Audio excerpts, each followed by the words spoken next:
Prime Minister can't see and hear local communities when they say the infection rate has gone up tenfold under restrictions, and he doesn't realise that's a problem, then that is part of the problem.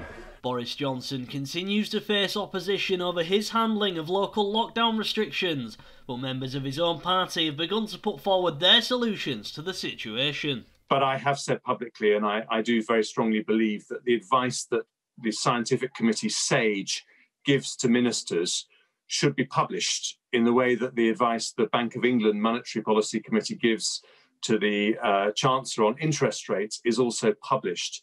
Because I think then it would be peer-reviewed by other scientists in universities up and down the country, and we might spot more quickly if things should be changed. For example, the fact that we didn't even model test and trace as an option for ministers until April this year, even though that's what places like South Korea have been doing right from the outset. So I think more transparency would be beneficial.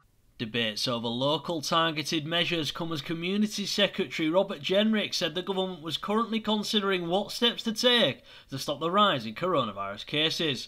An announcement is expected in the coming days, with some media reports suggesting that the worst affected areas could see pubs and restaurants close their doors. Mr. Speaker, I think actually that he's heard from me and heard repeatedly from the government why we're bringing in differentiated local restrictions. I've just given the figures for the North East and North West. I wish I could pretend, Mr. Speaker, that everything was going to be rosy in the Midlands or indeed in London, Mr. Speaker, where, alas, we are also seeing infections rise. And that's why we need a concerted national effort. We need to follow the guidance. We need hands, face, space, get a test if you have symptoms, and obey the rule of 6.